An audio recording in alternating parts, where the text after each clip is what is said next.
Today, we're actually going to be talking about building your business to sell it. Now, this is a really crazy concept because a lot of people don't understand the philosophy behind it, so let me explain.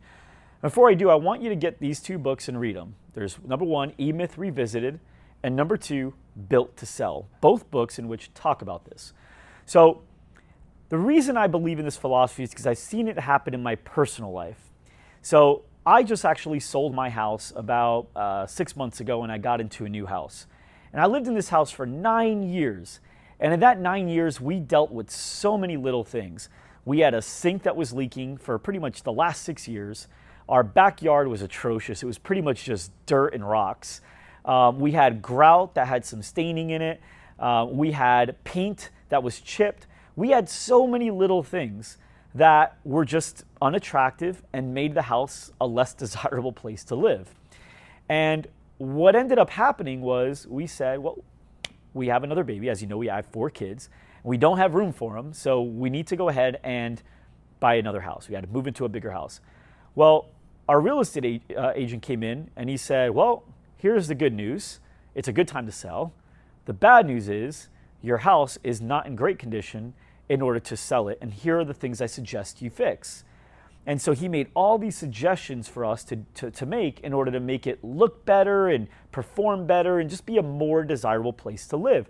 And the reason was because if we did that, instead of getting X for our house, we were able to get X, Y, and Z for our house, right? And we actually were able to spend about $10,000 and sold our house for an estimated $50,000 more than we would have if those things weren't in place. So we built our house to sell it in the last 2 weeks of owning it. Now, here's the crazy thing. On the very last day, once all the new paint was up, once all the grout was cleaned and the sinks were fixed and the yard was done and all the blinds were appropriate, everything looked so beautiful. I looked at my wife and I said, I don't want to move. I want to live here now. This is like amazing. We should have done this years ago. And if it wasn't that we were already kind of in the flow of getting the new house, we probably would have considered it. But what I learned is the greatest part about building a business to sell it is if you choose to not sell it, if that's the choice you want to make, that awesome, desirable business is yours. And you get to run it and you get to work there. How amazing is that? So don't do what a lot of businesses do and settle for some things and let things look and act and perform in a way that would be less desirable for somebody to purchase the business. Because if it's less desirable for someone else, that means it's less desirable for you because they don't find it to be an attractive business to own and work at. So with that said, if you are going to sell a business, some of the things you're going to want to have is really great profit margins. Well, let's say you choose to not sell the business. How cool would it be to have the best profit margins possible out of your business? Why wait, like a lot of businesses do, when you can start today on finding all the ways, like you saw in the last skill, to improve your profits?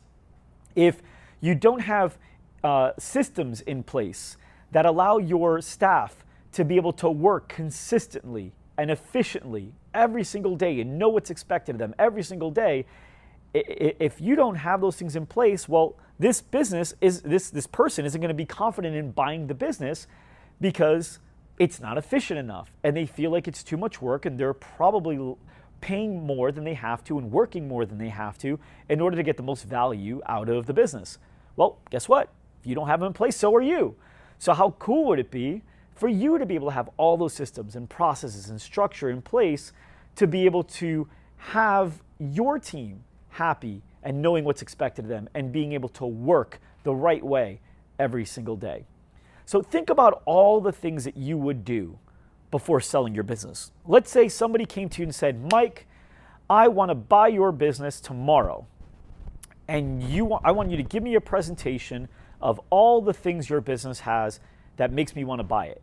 You would spend all night doing this, that. Don't do that. Just start doing it now. And then if you're like me and you like the business and you don't want to sell it, you own it, which is amazing because that everybody else wants it, but it's yours. So Built to Sell is an amazing book. And this is a book that talked a lot about it, but in reality, E-Myth goes into the things that need to be done in the business a little bit more detailed, so you can put the philosophy and the strategy together with these two books to be able to get there. So, doesn't mean you have to sell your business, but always build it to sell it.